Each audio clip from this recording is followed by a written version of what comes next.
Uy! Ano ba? Mia? Ingatan mo yung mga gamit. Pag nasira yan, wala tayong pampalit.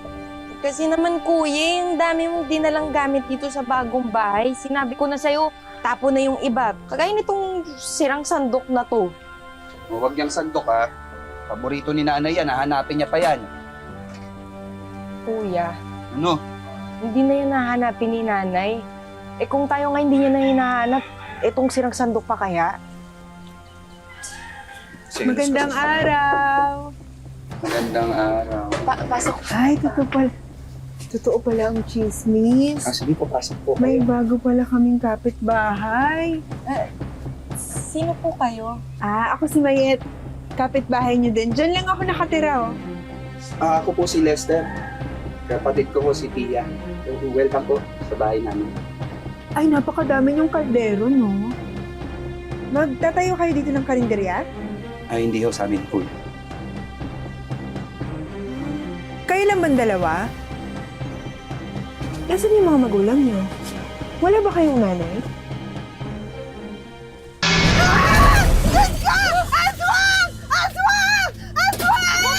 Sandali! Ay, sorry po.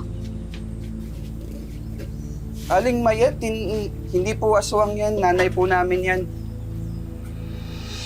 Nanay niyo yan? Opo. Diyos ko, ba't ganyan yung itsura ng nanay niyo? Ba't ang haba ng buhok? Pati yung kuko ang haba! Diyos ko na... May sakit po siya sa pag-iisip. Kaya po siya ganyan. Diyos ko, nakakatakot. Ano ba yan? Mawalang galang lang mo Pero kung wala na po kayong ibang sasabihin, makakaalis na po kayo. Marami pa kaming gagawin eh.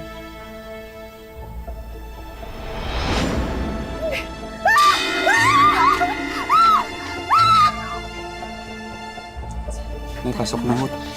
Sige po.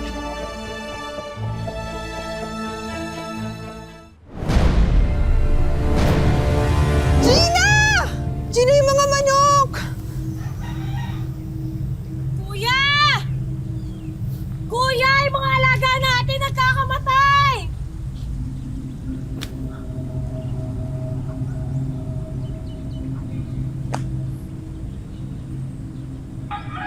Nakang Sinong lintik ang gumawa nito? Ha? Kuya! Sino? Kuya! Kuya! Kuya! Kuya! Kuya! Naabutan na lang din namin na patay na yung mga manok mo. Oo nga, Mio. Tsaka tignan mo nga nangyari sa mga alaga mong hayop. Mukhang hindi naman tao gumawa niyan. Baka aswang. Aswang? Bakit naman magkakaswang dito sa atin? Atin naman? Isa lang naman ang bagong lipat dito sa atin, di ba? Anong ibig mong sabihin? Yung magkapatid si Pia at si Lester. Napansin niyo ba yung nanay nila hindi lumalabas ng kubo? Eto pa, nung isang araw, nakita ko yung pamilyang yan. Yung nanay niya, nanlilisik yung mga mata. Masama ang kutob ko sa mga yan. Tingin ko, yung nanay nila, yun ang aswang. Mawalang galang na ho. Hindi po aswang ang nanay namin. May sakit po siya sa pag-iisip. Hindi po talaga kayo titigil, no, Aling Mayet? Eh kung alam lang namin na ganitong klaseng tao yung mga nakatira sa lugar na to, di, sana hindi na kami lumipat dito, di ba? Tara na nga, kuya.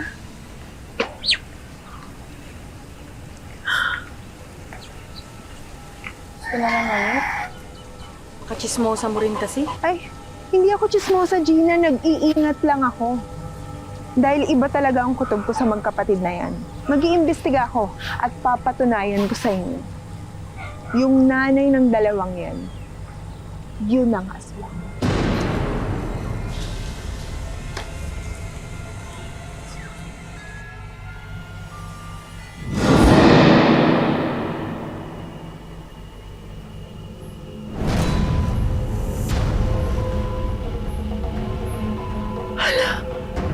Diyos ko. Sabi ko na nga ba aswang talaga itong babae ito.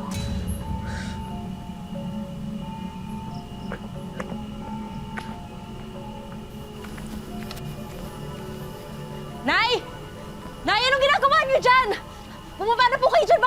Baka madisgrasya, kuya! Pababain mo si nanay! Nay! Nay! Nay!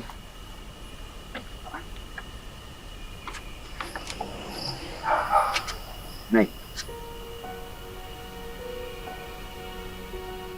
Nay. Tama na yan. Kuya, baba na po kayo! Nay! Baka mapano mo kayo, baba na ho tayo.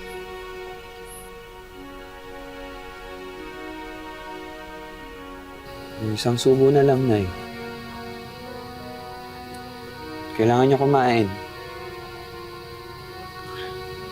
Di sana tayo magiging ganito kundi dahil kay tatay. Hayaan mo na siya. Kaya nga tayo lumayo, di ba? Para hindi na niya na tayo masaktan. Kuya, natatakot ako para kay nanay. Huwag ka mag-alala. Mga chismis lang yun. Mga salita lang yun. Hindi tayo masasaktan ng mga salita lang. Ang daming nagsasabi dito na aswang daw siya.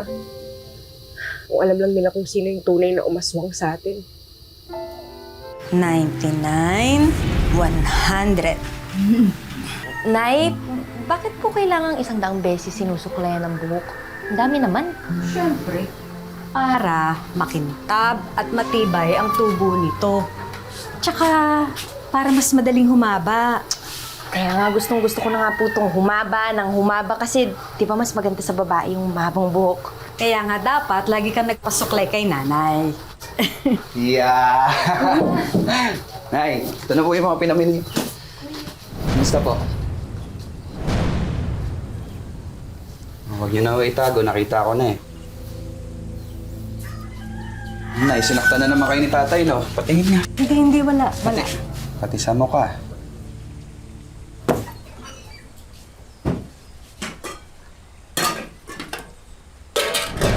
Ano ba itong mga kaldero dito sa bahay? Display? Eh bakit walang laman? Danilo, kasi sabi mo gagabihin ka, di ba? Kaya sapat lang yung niluto ko para sa amin. Naubos na ng mga bata. Ipagluluto na lang kita. Asisiba niyo talaga. Ako na nga nagpapalamon sa inyo. Tapos di mo pa ako titiran? Huwag ang anak natin! Huwag na natin! Mga bata! O di ikaw na lang! Halika rito! Halika rito! Halika rito! Tama na! Huwag! Hayaan na siya! Huwag! Anak! Huwag! Labas kayo! Doon kayo sa laban! Huwag kayong makikialam, ha! Tay! Ikaw? Tama na! Halika rito! Tama na! Tama nga, tay! Gusto mo na ba akong mamatay? Yung ba gusto mo? Eh, paano kung sabi ko sa'yo, oo? May magagawa ka ba? Tama na po! Hindi ko na po. Yan. O ngayon, eto naman mga anak mo, didisiplinahin ko! Tawag mo ba? Huwag ka mga bata! Tawag mo ako! Na ako nasaktan! Ang kamay mo sa kanila! Magpapatayin kita!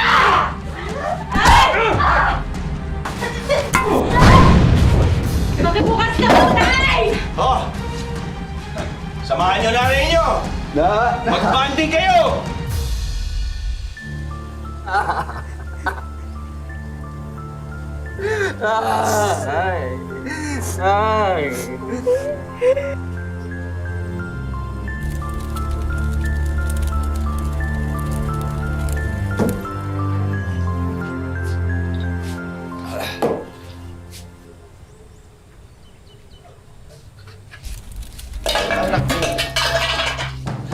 Ano klaseng ulam to? Ha? Tay, sorry po.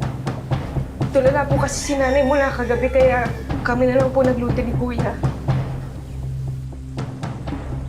Ako nang bahala dyan.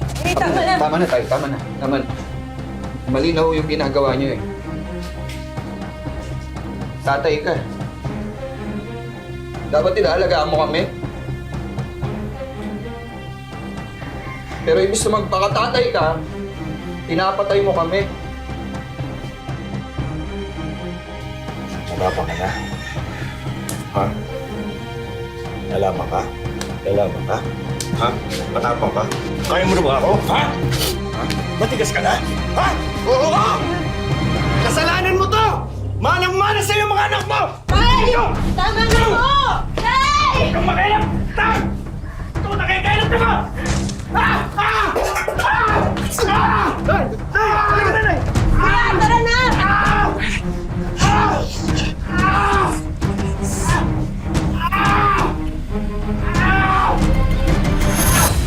Kuya, paano pag may gawin silang iba pa? Paano kung... Sige, para mapalagay ka, tuwing lalabas tayo, ikandado na lang natin ang bahay. Balikan po kayo sa dati. Mas ko na po kayo eh. Tingnan niyo nga po itong buhok ko, gulo-gulo na eh. Kayo po kasi yung nagsusuklay nito, di ba palagi?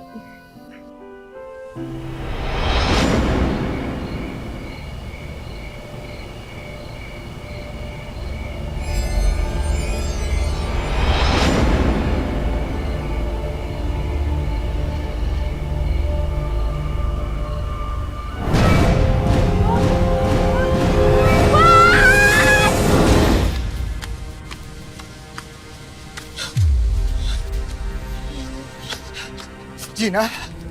Gina? Gina! Gina!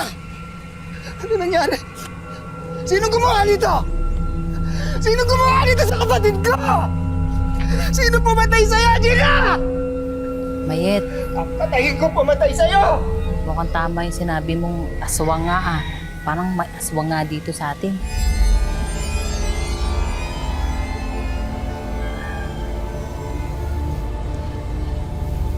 Hindi ka na.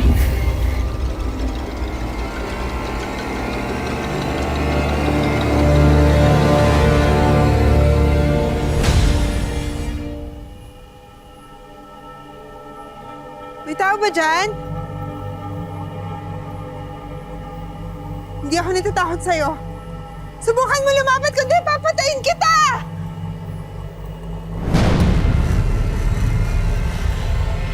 Tulong! Aswang! Aswang! Huwag ka lalapit! Huwag ka lalapit!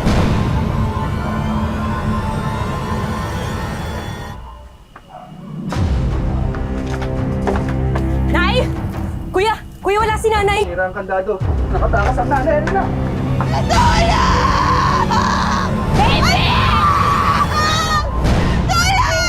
Tama na po.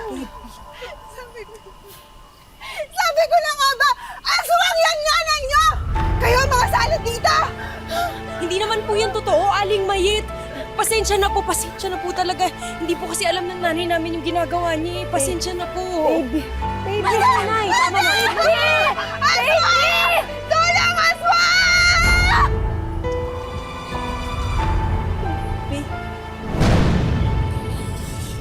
Papatayin ko ang pumatay sa'yo, Gina. Paghihiganti kita.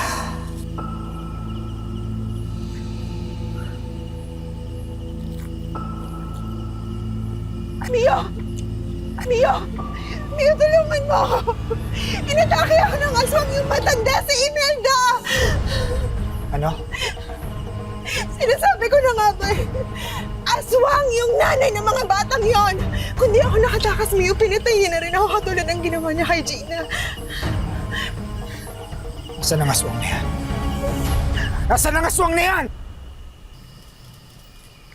Paano kaya nasira to? Basta kuya, ayusin mo na. Baka makalabas na naman ng nanay. 1, 2,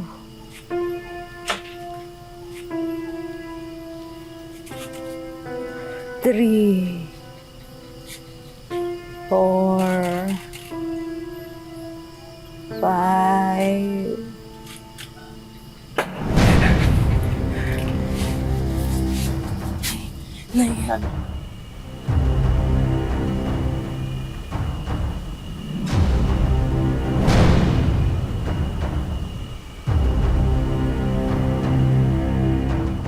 Anong gagawin mo? Umalis ka na dito! Mang Mio, ibaba niyo po yung hawak niyo. Baka makasakit po kayo. Parang awan niyo na huwag niyo po Pinatay ng nanay mo, kapatid ko. Hindi niya magagawa yun! Mabait ang nanay ko! Aswang ang nanay mo! Unahan ko na siya bago niya paubusin lahat ng tao dito. Ay, kaswa! Kuya!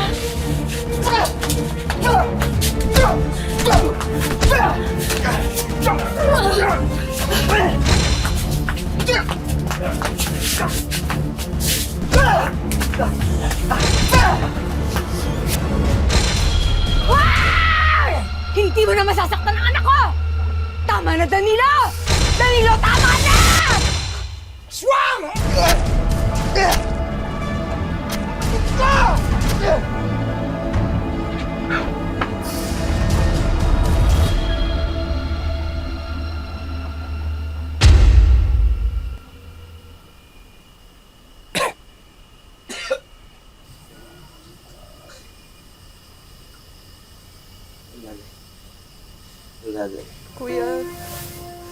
Kuya, wala na si nanay. Day. Nanay? Day.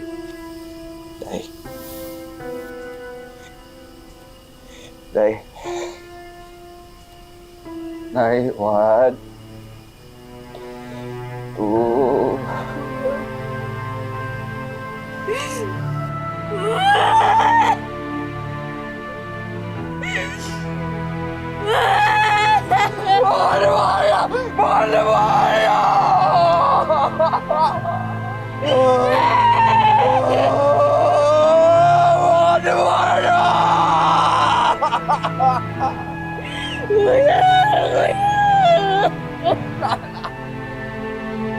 Nay!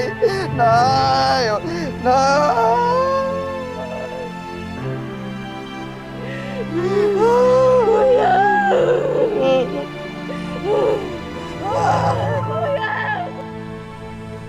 Wala nang tao dito sa kubo. Wala na rin yung dalawang magkapatid. Si Mio naman daw nagtatago na rin. Diyos ko, ano ba nangyayari dito sa bayan natin? Ay, hayaan nyo na. Mabuti nga yun. Dahil napatay na ni Mio yung aswang na pumatay sa kapatid. Ngayon, wala nang salot. Hoy Mayet, anong pinagsasabi mo? Nahuli na ng mga pulis ang pumatay kay Gina. Adik ang pumatay sa kanya tsaka dun sa mga alagang hayop ni Mio. Walang aswang dito. Kung may totoong salot dito, yun ang bibig mo.